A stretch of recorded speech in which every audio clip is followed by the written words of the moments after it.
Hello दोस्तों, एक बार फिर से स्वागत करती हूँ मैं आप सभी का स्टेनो क्लासेस में। आज का टॉपिक है हमारा त्रिस्वर। आज मैं आपको त्रिस्वर के बारे में बताऊंगी। उसको बताने से पहले मैं आप सभी से एक बार फिर से 2 लाइन कहना चाहती हूँ। ध्यान से सुनिएगा। जिंदगी आसान नहीं होती, जिंदगी आसान नहीं होती।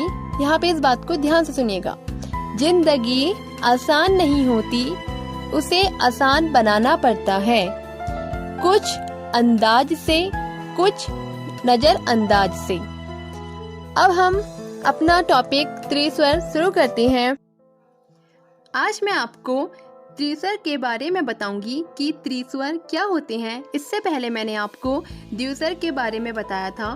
तो यहाँ पे मैंने त्रिस्वर की परिभाषा लिखी है। यदि द्विस्वर के पश्चात कोई स्वर ध्वनि आ जाए तो उसको प्रकट करने के लिए द्विस्वर चिन्ह पर एक टिक या फिर बोल सकते हैं पूछ रेखा की विपरीत दिशा में लगा लेते हैं। बस यहाँ पे ध्यान रखना है कि अगर द्विस्वर शब्द के बाद कोई भी स्वर या ध्वनि आ जाए तो उसको प्रकट करने के लिए रेखा के विपरीत एक टिक या पूछ लगाते हैं।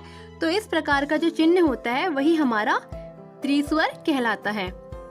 यहाँ पर मैंने कुछ एग्जाम्पल लिए हैं। मैं इन एग्जाम्पलों के माध्यम से आपको करके बताऊंगी। ये मेरे एग्जाम्पल हैं। यहाँ पे ये कुछ एग्जाम्पल हैं।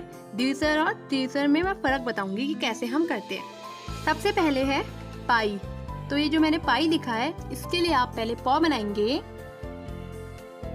अब पाई में आई की ध्वनि आ रही है तो आई को प्रकट करने के लिए हम यहाँ पे लगाएंगे साइन। ये हमारा पाई हो गया। इसी तरीके से पाइये। पाई तो एक द्विस्वर है क्योंकि इसमें आई की ध्वनि आ रही है। अब मैंने क्या कहा था कि द्विस्वर के बाद अगर कोई स्वर या ध्वनि आ जाए, यहाँ पे ए जो है एक स्वर है तो ये पाइये लिखने के लिए हम पौ बनाएंगे और पहले पाई में आई की ध्वनि आ रही तो आप आई का चिन्ह लगाएंगे। उसके बाद ए को प्रकट करने के लिए यहाँ पे एक तिरछा इसके विपरीत। ठीक है, ये हमारा पाइये। इसी तरीके से दूसरा लिया है भाई। भाई को आप पहले भौ बनाएंगे डार्क, आई के लिए आप यहाँ पे लगाएंगे ये हमारा भाई। इसी तरीके से भाइयों में आप भौ बनाएंगे, आई के लिए ये लगाया, भाइयों ईओ के लिए यहाँ पे नीचे करेंगे, ये हमारा भाइयों। इसी तरीके से दूसरा मैंने लिखा है लाई। लाई के लिए आप पहले लौ बनाएंगे। ठीक है, लाई में भी आई की ध्वनि आ रही है तो आप प्रथम स्थान पे यहाँ पे लगाएंगे, ये हमारा लाई हो गया। अब लाइये, ये त्रिस्वर है। कैसे पहचान हो रही है? लाई हमारा द्विस्वर है क्योंकि इसमें आई की ध्वनि आ रही है। लाई के बाद हमारा ये जो ए है ये एक स्वर, एक ध्वनि आ गई है इसके द्विस्वर के बाद। तो इसको प्रकट करने के लिए एक तिरछे एक पूछ या एक टिक से इसको प्रकट करेंगे। पहले आप लौ बनाएंगे और आई लिखेंगे, ये हमारा लाई हो गया। लाइये में एक नीचे एक टिक लगाएंगे, ये हमारा लाइये। इसी तरीके से मैंने दूसरा लिखा है जाइये। ये हमारा खुद त्रिस्वर है। जाइये में आप जौ बनाएंगे डार्क, जाई ए जाइये। खाइये में खौ बनाएंगे, खाई आई के लिए ये लगाया और ए ये हो गया हमारा, ये हमारा खाइये। खौ है हमारा द्विस्वर तथा त्रिस्वर ध्वनियों के साथ अनुस्वार। अनुस्वार कैसे लगाते हैं हम? ये जो बिंदा है इन्हें अनुस्वार बोलते हैं। जैसे द्विस्वर या त्रिस्वर ध्वनियों पर अनुस्वार प्रकट करने के लिए द्विस्वर या त्रिस्वर चिन्हों के अंदर पर हल्का बिंदु लगा देते हैं। जैसे यहाँ पे मैंने कुछ एग्जाम्पल लिए हैं। सबसे पहले मैंने लिखा है मिया। मिया में आप मौ बनाएंगे, इया है तो ये टिक ये लगा बनाएंगे और यहाँ पे इसका एक बिंदु लगाएंगे, ये हमारा मिया। इसी तरीके से दूसरा शब्द लिखा है बंधुओं। बंधुओं में आप पहले ब बनाएंगे डार्क, फिर न, फिर ध, फिर ओ। बंधुओं में लास्ट में क्या आ रहा है? ओ। तो बंधुओं के लिए यहाँ पे ये और इसके अंदर एक छोटा सा बिंदु लगाएंगे तो ये हमारा बंधुओं, ध कटा हुआ। इसी तरीके से कुआं या कुओं, इसके लिए आप क बनाएंगे ये और यहाँ पे लगा देंगे, ये हमारा कुआं या कुओं।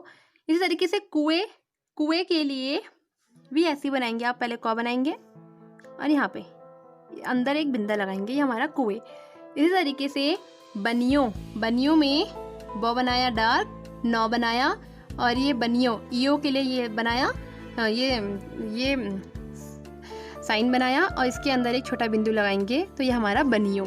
ये अनुस्वार को प्रकट कर रहा है, ठीक है। इस तरीके से रसोइया में आप पहले र बनाएंगे, फिर स बनाएंगे, रसोइया, इसके लिए ये साइन लगाएंगे यहाँ पे इस तरीके से, ये हमारा रसोइया। मिठाइया में हम पहले म बनाएंगे, फिर ठ बनाएंगे कटा हुआ, ये हो गया मिठाइया। आई है तो यहाँ पे ये हमारा मिठाइया। इसी तरीके से आई के लिए ये शब्द, ये चिन्ह होता है। अब इसके अंदर आप एक हल्का बिंदा लगाएंगे, तो ये हमारा आई, ये हमारा अनुस्वार। यहाँ पर मैंने आपको द्विस्वर तथा त्रिस्वर ध्वनियों के साथ अनुस्वार किस तरीके से लगाते हैं ये करके दिखाया, और त्रिस्वर चिन्ह क्या होते हैं और किस तरीके से उनको लगाया जाता है यहाँ पे मैंने आपको ये बताया। अगर आपको कोई भी दिक्कत लगी या कुछ समझ में नहीं आया तो प्लीज़ आप लोग कमेंट्स बॉक्स में कमेंट्स करके बताएं, जिससे मैं आपको अच्छे से समझा सकूं।